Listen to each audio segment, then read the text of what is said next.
Dinosaur ਦਾ ਇਹ ਪਿੰਜਰ ਕਿਵੇਂ ਦੁਨੀਆ ਦਾ ਸਭ ਤੋਂ ਮਹਿੰਗਾ ਅਵਸ਼ੇਸ਼ ਬਣ ਸਕਦਾ ਹੈ, ਪਰ ਵਿਗਿਆਨੀ ਕਿਉਂ ਪਰੇਸ਼ਾਨ ਨੇ, ਜਾਣਾਂਗੇ ਇਸ ਖਾਸ ਰਿਪੋਰਟ ਦੇ ਵਿੱਚ। ਸਤਿ ਸ਼੍ਰੀ ਅਕਾਲ ਜੀ, ਤੁਸੀਂ ਵੇਖ ਰਹੇ ਹੋ ਫਤਿਹ ਮੀਡੀਆ 5। ਮੈਂ ਹਰੂਹੀ ਗਰੋਵਰ। ਸਾਲ 1997 ਦੇ ਵਿੱਚ ਸੋਥਬੀਜ਼ ਨੇ ਸਾਡੀ ਪੂਰਵ ਇਤਿਹਾਸਕ ਦੁਨੀਆ ਦੇ ਅਜੂਬਿਆਂ ਨੂੰ ਵੇਚਣ ਲਈ ਇੱਕ ਕੁਦਰਤੀ ਇਤਿਹਾਸ ਨਿਲਾਮੀ ਦੀ ਮੇਜ਼ਬਾਨੀ ਕੀਤੀ, ਪਰ ਪਹਿਲੀ ਵਾਰ ਸੂਚੀ ਵਿੱਚ ਇੱਕ ਡਾਇਨਾਸੌਰ ਸ਼ਾਮਲ ਸੀ। ਇਹ ਇੱਕ ਖਾਸ ਸਮਾਗਮ ਸੀ ਜਿਸ ਵਿੱਚ ਜ਼ਿਆਦਾਤਰ ਦੁਨੀਆ ਭਰ ਦੇ ਮਿਊਜ਼ੀਅਮਾਂ ਨੇ ਹਿੱਸਾ ਲਿਆ ਸੀ, ਜੋ ਆਪਣੇ ਸੰਗ੍ਰਹਿ ਦੇ ਵਿੱਚ ਸ਼ਾਮਲ ਕਰਨ ਲਈ ਨਵੇਂ ਜੀਵਾਂ ਦੀ ਤਲਾਸ਼ ਕਰ ਰਹੇ ਸੀ। ਜਿਸ ਡਾਇਨਾਸੌਰ ਦਾ ਜ਼ਿਕਰ ਹੋ ਰਿਹਾ ਹੈ ਉਹ ਸੂਨਾਮੀ ਟਾਇਰਨੋਸੌਰਸ ਰੈਕਸ ਸੀ, ਜਿਸ ਨੂੰ ਸ਼ਿਕਾਗੋ ਦੇ ਫੀਲਡ ਮਿਊਜ਼ੀਅਮ ਨੂੰ $8 ਮਿਲੀਅਨ ਵਿੱਚ ਵੇਚਿਆ ਗਿਆ ਸੀ। ਲਗਭਗ 30 ਸਾਲਾਂ ਬਾਅਦ ਮੰਗਲਵਾਰ ਨੂੰ ਸਾਲਾਨਾ ਨਿਲਾਮੀ ਦੇ ਵਿੱਚ ਇੱਕ ਹੋਰ ਟੀ ਰੈਕਸ ਪੇਸ਼ ਕੀਤਾ ਜਾ ਰਿਹਾ ਹੈ, ਜੋ ਕਿ ਹੁਣ ਤੱਕ ਲੱਭੇ ਗਏ ਇਸ ਕਿਸਮ ਦੇ ਸਭ ਤੋਂ ਸੰਪੂਰਨ ਜੀਵ ਨਮੂਨਿਆਂ ਵਿੱਚੋਂ ਇੱਕ ਹੈ। ਇਸ ਵਾਰ ਡਾਇਨਾਸੌਰਾਂ ਨੂੰ ਲੱਭਣ ਵਾਲੇ ਸਿਰਫ ਵਿਗਿਆਨੀ ਹੀ ਨਹੀਂ, ਬਲਕਿ ਬਹੁਤ ਜ਼ਿਆਦਾ ਅਮੀਰ ਲੋਕ ਵੀ ਨੇ। ਗਸ ਨਾਮੀ ਇਸ ਨਵੇਂ ਜੀਵ ਨਮੂਨੇ ਦੀ ਕੀਮਤ ਪਹਿਲਾਂ ਹੀ $3 ਮਿਲੀਅਨ ਲਗਾਈ ਜਾ ਚੁੱਕੀ ਹੈ, ਪਰ ਇਹ ਇਸ ਤੋਂ ਵੀ ਵੱਧ ਕੀਮਤ ਤੇ ਵਿਕ ਸਕਦਾ ਹੈ ਤੇ ਹੋ ਸਕਦਾ ਹੈ ਕਿ ਇਹ ਹੁਣ ਤੱਕ ਦਾ ਸਭ ਤੋਂ ਮਹਿੰਗਾ ਵਿਕਣ ਵਾਲਾ ਡਾਇਨਾਸੌਰ ਬਣ ਜਾਵੇ। ਇਹ ਕੁਦਰਤੀ ਇਤਿਹਾਸ ਦੀ ਦੁਨੀਆ ਵਿੱਚ ਇੱਕ ਵੱਧਦੀ ਹੋਈ ਬਹਿਸ ਨੂੰ ਹੋਰ ਹਵਾ ਦਿੰਦਾ ਹੈ ਕਿ ਅਜਿਹੇ ਵਿਗਿਆਨਕ ਮਹੱਤਵ ਵਾਲੇ ਜੀਵ ਅਵਸ਼ੇਸ਼ਾਂ ਨੂੰ ਸਿਰਫ ਅਜਾਇਬ ਘਰਾਂ ਤੇ ਉਹਨਾਂ ਦੇ ਵਿਗਿਆਨੀਆਂ ਲਈ ਹੀ ਰਾਖਵਾਂ ਰੱਖਿਆ ਜਾਣਾ ਚਾਹੀਦਾ ਹੈ, ਜਾਂ ਫਿਰ ਜਿਵੇਂ ਕਿ ਨਿਲਾਮੀਕਾਰ ਦਲੀਲ ਦੇਣਗੇ ਕਿ ਜੀਵਾਸ਼ਮ ਲੱਭਣ ਵਾਲਿਆਂ ਨੂੰ ਵਿਗਿਆਨ ਦੀ ਨਜ਼ਰ ਤੋਂ ਓਲੇ ਹੋਏ ਡਾਇਨਾਸੌਰਾਂ ਦੀ ਖੋਜ ਕਰਨ ਤੇ ਉਹਨਾਂ ਨੂੰ ਦੂਜੀ ਵਾਰ ਅਲੋਪ ਹੋਣ ਤੋਂ ਬਚਾਉਣ ਲਈ ਇਨਾਮ ਦਿੱਤਾ ਜਾਣਾ ਚਾਹੀਦਾ ਹੈ।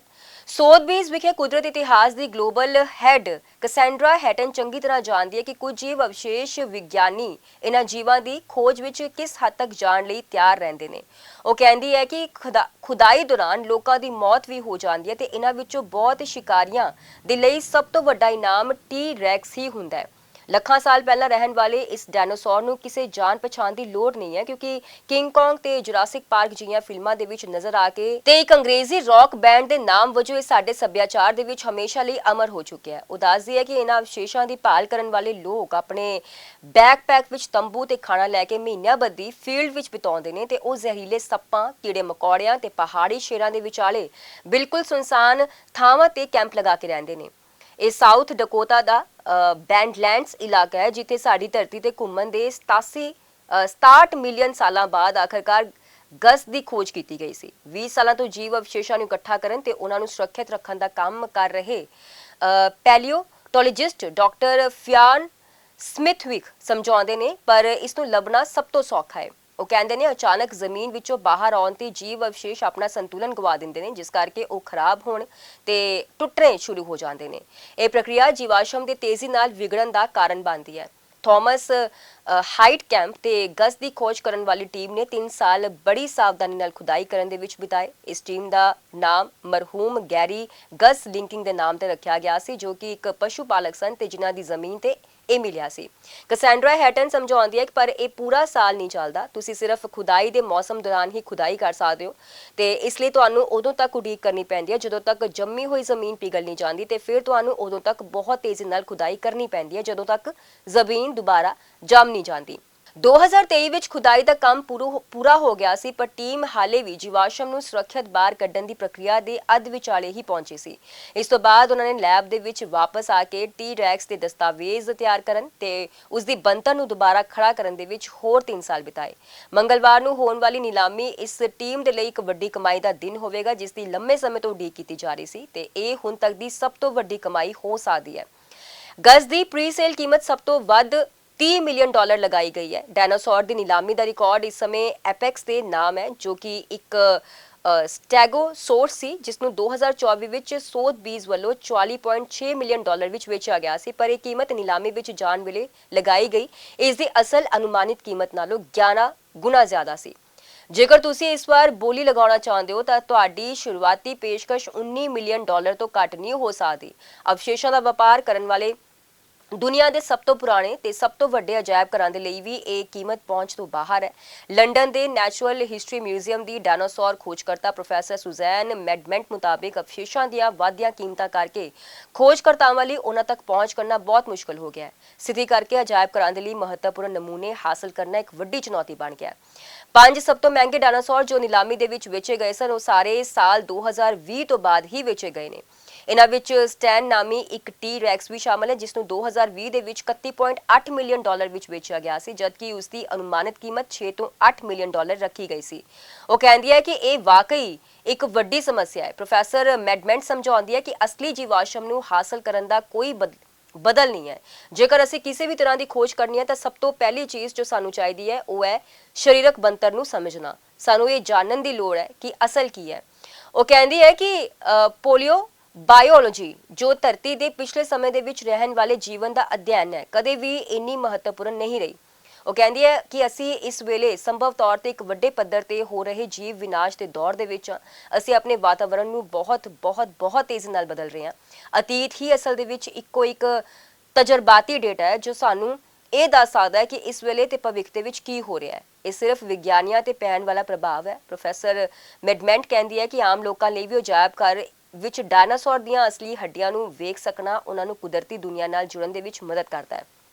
ਉਹ ਕਹਿੰਦੀ ਹੈ ਡਾਇਨਾਸੌਰਾਂ ਦੇ ਨਮੂਨਿਆਂ ਨੂੰ ਹੁਣ ਉਹਨਾਂ ਦੀ ਵਿਗਿਆਨਕ ਮਹੱਤਤਾ ਲਈ ਨਹੀਂ ਦੇਖਿਆ ਜਾ ਰਿਹਾ, ਬਲਕਿ ਜਿਵੇਂ ਅਸੀਂ ਕਲਾ ਨੂੰ ਵੇਖਦੇ ਹਾਂ ਉਸੇ ਤਰ੍ਹਾਂ ਇਹਨਾਂ ਨੂੰ ਅਮੀਰ ਲੋਕਾਂ ਵੱਲੋਂ ਇਕੱਠਾ ਕਰਨ ਵਾਲੀ ਚੀਜ਼ ਵਜੋਂ ਵੇਖਿਆ ਜਾ ਰਿਹਾ ਹੈ, ਜਿਸ ਕਰਕੇ ਇਹਨਾਂ ਦੀਆਂ ਕੀਮਤਾਂ ਦੇ ਵਿੱਚ ਵਾਧਾ ਹੋਇਆ ਹੈ। ਉੱਥੇ ਦੂਜੇ ਪਾਸੇ ਕੈਸੈਂਡਰਾ ਹੈਟਨ ਦਾ ਤਰਕ ਹੈ ਕਿ ਗਸ ਦੀ ਕੀਮਤ ਇਸ ਗੱਲ ਨੂੰ ਦਰਸਾਉਂਦੀ ਹੈ ਕਿ ਨਮੂਨਾ ਕਿੰਨਾ ਮਹੱਤਵਪੂਰਨ ਹੈ। ਕਹਿੰਦੀ ਹੈ ਕਿ ਗਸ ਹੁਣ ਤੱਕ ਲੱਭੇ ਗਏ ਸਭ ਤੋਂ ਵੱਡੇ ਤੇ ਸਭ ਤੋਂ ਸੰਪੂਰਨ ਟੀ ਰੈਕਸ ਨਮੂਨਿਆਂ ਵਿੱਚੋਂ ਇੱਕ ਹੈ। ਇਸ ਦੀਆਂ 61% ਹੱਡੀਆਂ ਦੀ ਪਛਾਣ ਕੀਤੀ ਜਾ ਚੁੱਕੀ ਹੈ। ਆਮ ਤੌਰ ਤੇ ਜੇਕਰ ਤੁਹਾਨੂੰ ਅੱਧਾ ਪਿੰਜਰ ਵੀ ਮਿਲ ਜਾਂਦਾ ਹੈ ਤਾਂ ਇਹ ਇੱਕ ਵੱਡੀ ਵਿਗਿਆਨਕ ਖੋਜ ਮੰਨੀ ਜਾਂਦੀ ਹੈ। ਹੱਡੀਆਂ ਦੀ ਹਾਲਤ ਵੀ ਇਸ ਜੀਵ ਨੇ ਕਿਸ ਤਰ੍ਹਾਂ ਦੀ ਜ਼ਿੰਦਗੀ ਬਿਤਾਈ ਹੋਏਗੀ ਇਸ ਬਾਰੇ ਡੂੰਘੀ ਜਾਣਕਾਰੀ ਦਿੰਦੀ ਹੈ। ਖੋਪੜੀ ਦੇ ਉੱਪਰ ਇੱਕ ਵੱਡਾ ਕੱਟਣ ਦਾ ਨਿਸ਼ਾਨ ਹੈ ਜੋ ਕਿਸੇ ਲੜਾਈ ਦੌਰਾਨ ਲੱਗਿਆ ਹੋ ਸਕਦਾ ਹੈ। ਤੁਹਾਨੂੰ ਟੁੱਟੀਆਂ ਹੋਈਆਂ ਹੱਡੀਆਂ ਵੀ ਮਿਲਦੀਆਂ ਨੇ। ਕੁਝ ਪਸਲੀਆਂ ਵਿੱਚ ਤੁਸੀਂ ਵੱਡੇ ਉਭਰੇ ਹੋਏ ਹਿੱਸੇ ਵੇਖ ਸਕਦੇ ਹੋ ਜਿੱਥੇ ਉਹ ਟੁੱਟੀਆਂ ਤੇ ਫਿਰ ਠੀਕ ਹੋ ਗਈਆਂ। ਕੈਸੈਂਡਰਾ ਹੈਟਨ ਕਹਿੰਦੀ ਹੈ ਕਿ ਉਸਨੇ ਕਈ ਮਹੀਨਿਆਂ ਤੱਕ ਦੁਨੀਆ ਭਰ ਦੇ ਅਜਾਇਬ ਘਰਾਂ ਨਾਲ ਸੰਪਰਕ ਕੀਤਾ ਤਾਂ ਜੋ ਉਹ ਇਸ ਨਿਲਾਮੀ ਦੇ ਵਿੱਚ ਹਿੱਸਾ ਲੈਣ। ਉਹ ਚਾਹੁੰਦੀ ਹੈ ਕਿ ਵਿਗਿਆਨਕ ਤੌਰ ਤੇ ਮਹੱਤਵਪੂਰਨ ਕੋਈ ਚੀਜ਼ ਜਨਤਕ ਭਰੋਸੇ ਦੇ ਵਿੱਚ ਆਵੇ, ਪਰ ਉਹ ਕਹਿੰਦੀ ਹੈ ਕਿ ਕੀਮਤ ਵਿੱਚ ਡਾਇਨਾਸੌਰਾਂ ਨੂੰ ਬਰਾਮਦ ਕਰਨ ਵਿੱਚ ਲੱਗਣ ਵਾਲੇ ਸਮੇਂ, ਹੁਨਰ, ਖਰਚੇ ਤੇ ਖਤਰਿਆਂ ਨੂੰ ਦਰਸਾਇਆ ਜਾਣਾ ਚਾਹੀਦਾ ਹੈ।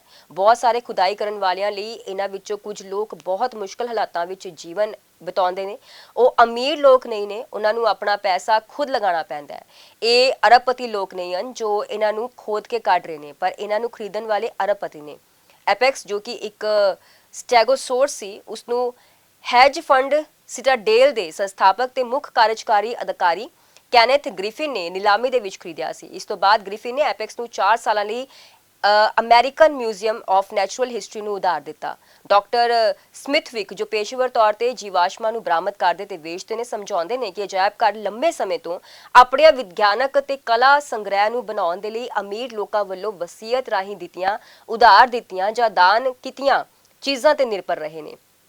ਪਰ ਕਲਾ ਦੀਆਂ ਵਸਤੂਆਂ ਤੋਂ ਉਲਟ ਜੀਵਾਸ਼ਮਾਂ ਦੇ ਅਧਿਐਨ ਦੇ ਮਾਮਲੇ ਵਿੱਚ ਨਿੱਜੀ ਸੰਗ੍ਰਹਿਆਂ ਦੀ ਦਾਨਸ਼ੀਲਤਾ ਤੇ ਨਿਰਭਰ ਕਰਨ ਵਿੱਚ ਇੱਕ ਵੱਡੀ ਰੁਕਾਵਟ ਹੈ। ਸਭ ਤੋਂ ਮਾਨਯੋਗ ਵਿਗਿਆਨਕ ਰਸਾਲੇ ਕਿਸੇ ਅਜਿਹੇ ਨਮੂਨੇ ਤੇ ਕੀਤੇ ਗਏ ਅਧਿਐਨ ਨੂੰ ਸਵੀਕਾਰ ਨਹੀਂ ਕਰਦੇ ਜੋ ਕਿਸੇ ਨਿੱਜੀ ਸੰਗ੍ਰਹਿ ਦੇ ਵਿੱਚ ਹੋਵੇ। ਵਿਗਿਆਨਕ ਦੁਨੀਆ ਲਈ ਇਹ ਲਗਭਗ ਇਸ ਤਰ੍ਹਾਂ ਹੈ ਜਿਵੇਂ ਉਹ ਮੌਜੂਦ ਹੀ ਨਾ ਹੋਵੇ। ਤਰਕ ਇਹ ਹੈ ਕਿ ਵਿਗਿਆਨੀ ਨੂੰ ਕਈ ਸਾਲਾਂ ਤੱਕ ਜੀਵਾਸ਼ਮ ਦੀ ਦੁਬਾਰਾ ਜਾਂਚ ਕਰਨ ਦੇ ਯੋਗ ਹੋਣਾ ਚਾਹੀਦਾ ਹੈ ਤਾਂ ਜੋ ਉਹ ਸਹਿਮਤ ਜਾਂ ਅਸਹਿਮਤ ਹੋ ਸਕਣ ਤੇ ਜਦੋਂ ਹੋਰ ਨਮੂਨੇ ਸਾਹਮਣੇ ਆਉਣ ਤਾਂ ਆਪਣੀਆਂ ਖੋਜਾਂ ਦੀ ਜਾਂਚ ਕਰ ਸਕਣ। NHS ਦੀ ਪ੍ਰੋਫੈਸਰ ਮੈਡਮੈਂਟ ਕਹਿੰਦੀ ਹੈ ਕਿ ਹੁੰਦਾ ਹੈ ਜੇਕਰ ਉਹ ਵਿਅਕਤੀ ਇਹਨਾਂ ਤੋਂ ਉਕਤਾ ਜਾਂਦਾ ਹੈ, ਉਸ ਦੀ ਮੌਤ ਹੋ ਜਾਂਦੀ ਹੈ ਜਾਂ ਉਸ ਦਾ ਤਲਾਕ ਹੋ ਜਾਂਦਾ ਹੈ ਤੇ ਅਜਿਹੇ ਬਹੁਤ ਸਾਰੇ ਮਾਮਲੇ ਨੇ ਜਿੱਥੇ ਨਮੂਨੇ ਨਿੱਜੀ ਸੰਗ੍ਰਹਿਾਂ ਵਿੱਚ ਰਹੇ ਨੇ ਤੇ ਉਹਨਾਂ ਬਾਰੇ ਵਿਗਿਆਨਕ ਵੇਰਵਾ ਪ੍ਰਕਾਸ਼ਿਤ ਕੀਤਾ ਗਿਆ ਤੇ ਫਿਰ ਉਹ ਨਮੂਨਾ ਕੂੜੇ ਵਿੱਚ ਸੁੱਟ ਦਿੱਤਾ ਗਿਆ। ਇਸ ਲਈ ਅਸਲ ਦੇ ਵਿੱਚ ਇਹ ਹੁਣ ਵਿਗਿਆਨ ਨਹੀਂ ਰਹਿੰਦਾ। ਫਤਿਹ ਮੀਡੀਆ 5 ਦੀ ਖਾਸ ਰਿਪੋਰਟ ਵੇਖਣ ਲਈ ਤੁਹਾਡਾ ਬਹੁਤ ਬਹੁਤ ਸ਼ੁਕਰੀਆ।